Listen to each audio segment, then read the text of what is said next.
Happy Tuesday. I am so glad that you're here. Last week we talked about the problems that happen when we forget or choose not to take our thoughts captive, and instead we go down that rabbit trail of ruminating about past hurts, unforgiveness, bitterness, anger, all of those things, and how we can get back on track and then stay on track instead of continuing to have that cycle of ruminating about things that have already happened.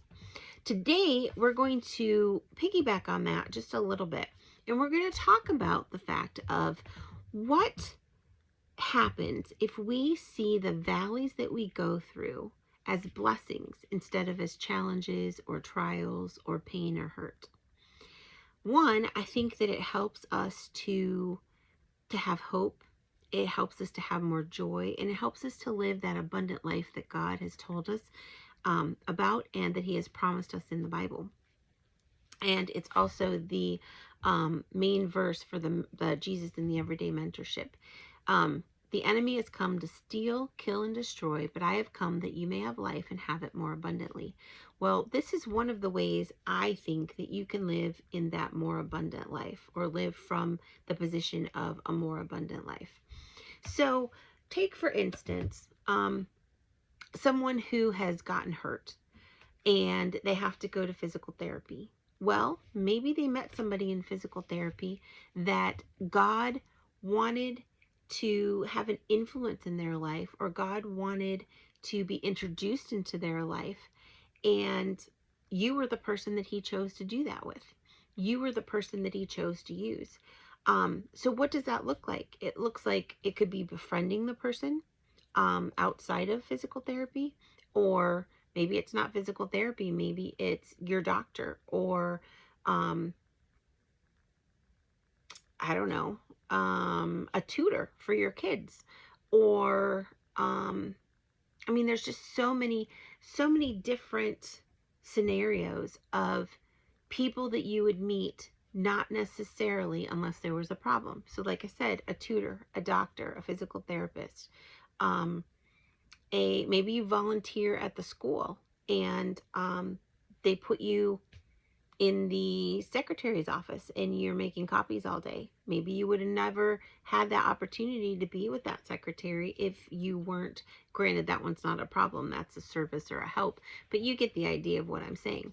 So anyway, so maybe God wanted you to be the one to have an influence over their life. I have a friend who has had a lot of health challenges, and she's had cancer, and so she's had to go get treatments, and she has been such a light to the people at the cancer center, and she has told me story after story after story of people that she has met, either from her cancer journey or from her husband's health issues, and she has been able to give testimony of how great and faithful and loving and kind and healing God is.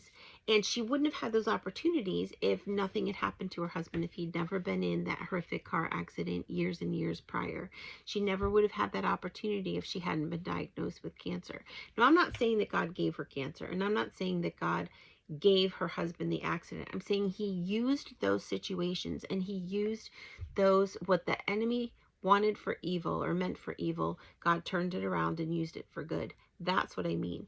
So if you go to physical therapy, I'm not saying that God let you get hurt on purpose, but I'm saying that he can use you in that season to be a blessing, whether to another believer or whether to someone who he wants to introduce himself to, and there was no other way because this person just lived at a Mach 100 miles an hour, and this was the only time that they were still and quiet, was when they were helping you with physical therapy, rehabilitating whatever it was that you needed. I have another friend who has been, I don't want to say ostracized, that's not the right word, but has been cut off and cut out of relationships with people simply because of belief systems that they have. Their belief systems are completely different in certain areas of life, whether it's political, religion, lifestyle changes, whatever it is. This person has been cut out of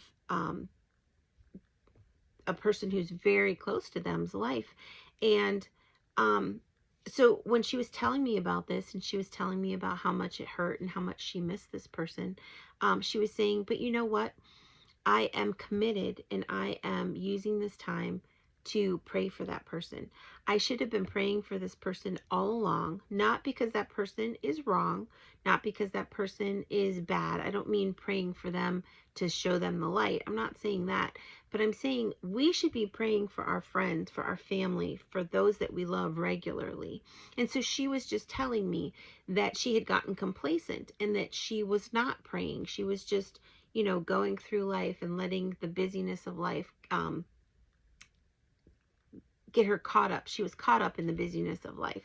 And so she wasn't praying for this person as well as other people in her family as actively. And so it was a recommitment for her to start praying on a daily basis for this person. And then that in turn started a chain of events, and she started praying for other people in her life, and she started adding and adding and adding to her list. She was praying for friends that she would meet by happenstance or by God instance, not a coincidence, but a God instance. She started to pray for family. She started to pray for future family, for the spouses of her children. She started to pray for people that really laid heavy on her heart, friends who had lost family members and were grieving, family members who had lost spouses or loved ones and were grieving. So it was a wake-up call for her. So she said that as hard and as painful as it was a catalyst for her. It was a jump start for her to remember to be in prayer daily for those that she loved. So think about another one that I'm reminded of a lot, and it seems to come up in sermons lately. It just seems to come up in conversation lately, and it's one that I just absolutely love the reminder of because it's so important.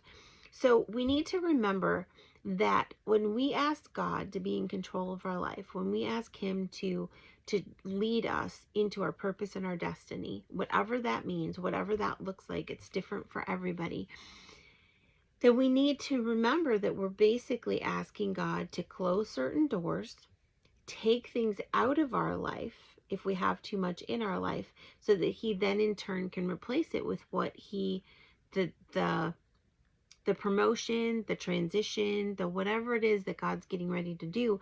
A lot of times He will take out before He will bring in.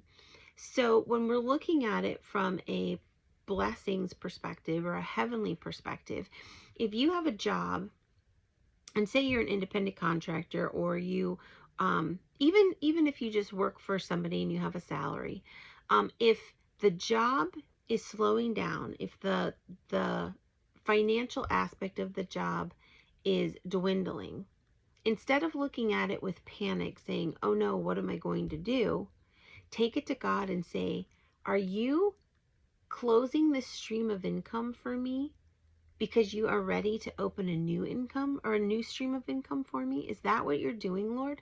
And you can look at it with excitement instead of with fear and trembling. You can look at it as He has a new stage, a new season, a new transition for my life. And you can look at it with excitement. And that has happened to me multiple times in my life. And the first few times, I have to admit, I did not do a very good job with looking at it with excitement. I had the fear and the trembling, and I was like, oh no, it's all on me. It's my responsibility. What am I going to do?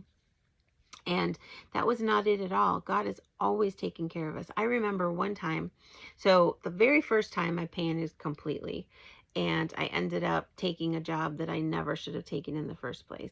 God has in turn used it for good for me, but it was a hard lesson to learn. The second time, I remember standing in my kitchen, and I remember I was like fired on the spot, and I wasn't necessarily fired per se, but they were going a different direction. And so my income went from 100 to 0 for this particular account. And I remember just sobbing in my kitchen going, what am I going to do? What am I going to do? I still had that mentality and that mindset of it was all on me. I was the one that was responsible for it. I didn't have any help. And even in that, when I cried out to God and I said, God, help me. I don't know what to do. I need an income. Within 24 hours, he had replaced that income for me with another one. I'm not sure if I'm remembering correctly. I think that the one that he replaced it with was more difficult. And I don't know if that was because he still wanted me to trust him more and I was still in that desperation phase. I don't know. But if I remember right, it was a more difficult account than I had had previously. But then the more that I have learned to trust him, the more the fluctuations with my job don't sway me as much. When I get a decrease now, instead of, oh no, what am I going to do? I just know, number one, I know for me, this is not for everybody, but I know for me, if God brings the job opportunity to me, then I'm supposed to take it. If I go and pursue it, it usually doesn't work very well. It's kind of interesting because he's that way with me with our dogs too. When I would try to buy a dog myself, yeah, it was a disaster. But when he would have other people pick the dog out for me, like family members or friends or whatever, and they're like, "Oh, this is a really good dog. You should go with it." It worked out so much better. So, I don't understand, but whatever, he brings them to me, and when he does that, then it's so much better for me. But I have learned to trust that he is the one who's in control of my paycheck, not me, not my bosses, not anybody else, but God. God is solely the one who provides. He is my Jehovah Jireh. And having that mindset has just been amazing, and it has just been a game changer for me. So that is my encouragement for people today. So whether it's with finances, whether it's with relationships, whether it's with physical issues, whatever it is, I just want to encourage you, whatever valley that you're in, whatever mountain that you're facing that seems insurmountable, um, give it over to God and just ask him. Say, Holy Spirit, what is the blessing that you want to come out of this?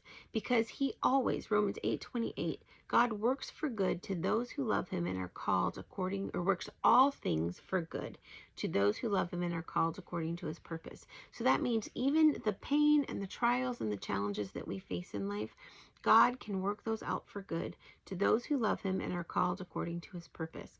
If you are a believer, if you are a Christ follower, then you fit that description. You are called, you love him, and you are called according to his purpose. So therefore, he will work all things out for good in your life. It might not be the way that we want it to be. It might not be in the timing that we want it to be, but it will be worked out for good. So start asking the Holy Spirit. Say, in this situation, where will I see the blessing? What blessing do you want me to have? Or what blessing do you want me to give to somebody else? Because when God is involved and we give a blessing to somebody else, he always, always, always blesses us as well. That's one of the many, many, many things that I love about God, is that when he is involved, and that is one of the ways that I know that he's involved in certain things, I will be blessed, and the person that I'm blessing will be blessed, or they will be blessed, and by blessing me, no, let me rephrase that. If they are blessing me, not only will I be blessed, but they will be blessed as well. And when I'm blessing somebody else, not only will they be blessed, but I will be blessed as well. That's when I know that God is involved and God is in it. And that to me is just not only utterly amazing, but it just brings me so much joy to know that God is so intimately involved in the details, that he wants to bless the person who is choosing to be a blessing, and he wants to bless the person who is receiving the blessing. Like, who wouldn't want to serve a God like that, who's that amazing? So anyway, that is the encouragement that I wanted to give to you today. So if you liked today's video, hit the like button. If you would subscribe, I would greatly appreciate it. And if you think a friend would find this encouraging, please share it with them as well. All the links for the mentorship, the books, the Cheer Up podcast, all of those things are down below. So look down below. And having said all that, have a great week. Have a wonderful day. And I will talk to you next Tuesday.